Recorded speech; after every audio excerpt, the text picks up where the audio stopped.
Bonjour, bienvenue à toi aujourd'hui en ce dimanche, premier dimanche de juillet, le début vraiment des vacances d'été. Je te souhaite un beau temps de vacances, comme il sera pour toi. Et n'oublie pas, on ne prend pas des vacances du bon Dieu. Pourquoi?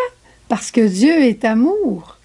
Quand on s'en va en vacances, c'est qu'on veut rencontrer l'amour, on veut rencontrer le repos, on veut rencontrer la compréhension, on veut rencontrer le repos de son cœur. Eh bien, on trouve tout ça avec le bon Dieu.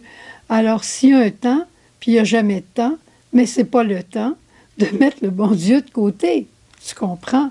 Bon, je savais que tu comprenais. Aujourd'hui, on retrouve un Jésus très étrange, imprévisible, très exigeant, puis c'est presque incompréhensible, c'est presque inhumain ce que Jésus nous dit. Peut-être que c'est divin, on va voir.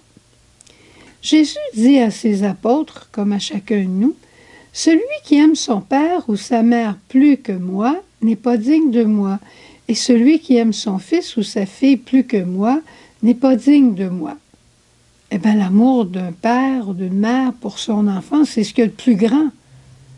Quand une maman ou un papa voit son enfant malade, une leucémie, les parents vont dire facilement « J'aimerais mieux mourir que de voir mourir mon enfant. » Et après, quand les années avancent, eh bien, les enfants deviennent les gardiens pour les parents.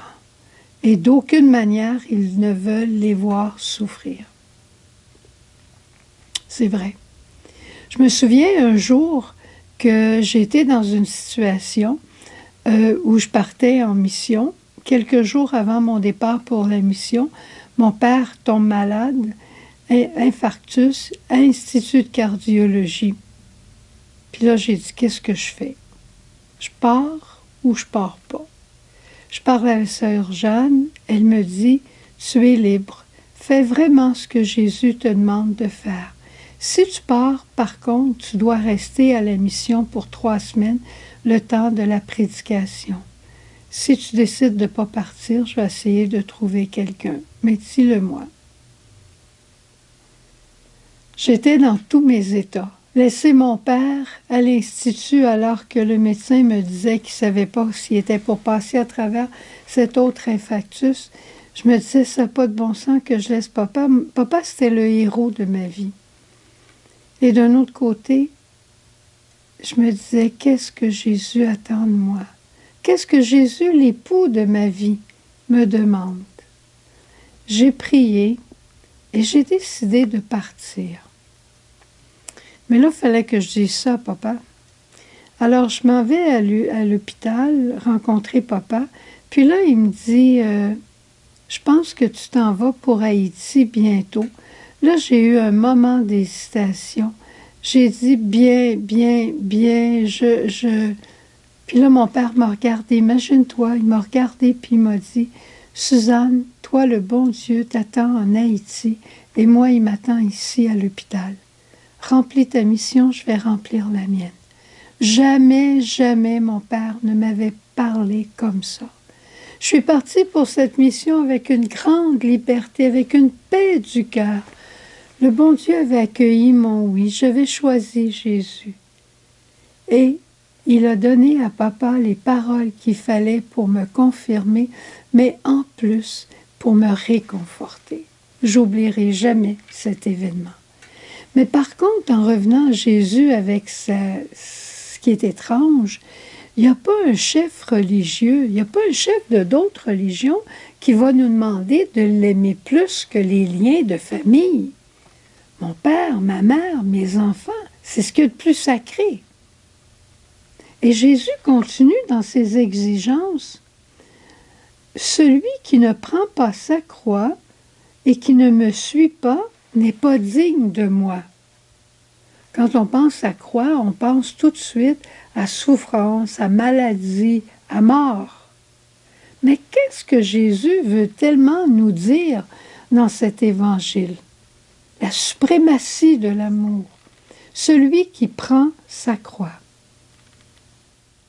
Jésus nous invite à prendre notre croix comme lui a pris sa croix qui est notre croix.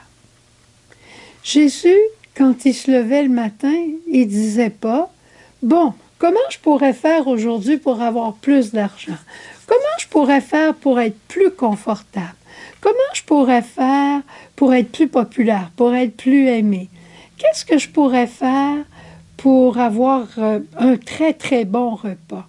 Qu'est-ce que je pourrais faire? » Il disait « Quelle est la personne aujourd'hui que je pourrais rencontrer qui aurait besoin de moi?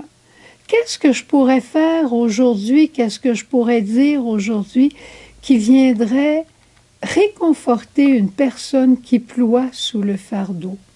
Où, Père, veux-tu que j'aille aujourd'hui pour porter ton message d'amour à une personne qui manque d'amour, qui manque de présence, qui manque de compassion, une personne qui est dans la solitude? Qu'est-ce que tu attends de moi pour aimer l'autre aujourd'hui? C'est ça que Jésus a fait. Tout ce que je nomme, la solitude, l'incompréhension, la maladie, tout ça, c'est la croix. Mais Jésus a pris notre croix. Alors s'il veut qu'on marche à sa suite, c'est qu'on fasse comme il a fait et de nous préoccuper plus des autres que de soi-même. C'est à ça que Jésus nous appelle. Et c'est là qui est notre véritable bonheur. Et il conclut en disant « Celui qui perd sa vie à cause de moi la trouvera. » Et il la trouve tout de suite. Quand on se donne, quand on se livre. Je pense pas plus tard qu'hier, j'ai eu la joie d'aller au CHSLD où on a quelques-unes de nos petites sœurs. Et j'ai passé plusieurs heures avec elles, en finale, à les nourrir, à leur donner le repas, à prier avec elles, à partager comme on pouvait partager. Mon cœur était comblé. J'avais agi, je pense, comme Jésus aurait agi. J'ai fait en tout cas ce que Jésus aurait fait. Mon cœur n'est pas aussi pur que Jésus, mais d'un autre côté, je crois que c'est Jésus qui le fait en moi. C'est Jésus qui aimait en moi et qui me permettait d'aimer comme lui a aimé. C'est dramatique, c'est vrai que c'est dramatique, parce que Jésus nous élève de ce monde à un monde divin. Ça a l'air inhumain, c'est divin. Et c'est ça que Jésus nous invite à vivre, à marcher à sa suite, à être une icône de lui. Qu'en les voyant, on ait le goût de te rencontrer, Seigneur. C'est notre manière d'annoncer Jésus. Toi et moi, je ne pense pas qu'on puisse faire de grands discours. Mais de notre côté, on peut aimer, choisir Dieu, choisir d'aller à la messe un dimanche, choisir la pureté, choisir d'être droit et non pas mentir, choisir de ne pas voler, même si c'est simplement une petite somme d'argent pour que ça nous arrange. Choisir Dieu en premier et choisir l'amour de notre prochain. Je te laisse avec ça. Je crois qu'on a un beau programme d'été devant nous. Au revoir, bonne journée, à demain, à la fête de Saint Thomas. Lui, il a douté, mais il a pu se reprendre. Si tu as déjà douté, ce sera l'heure de te reprendre dès aujourd'hui. Au revoir. Jésus.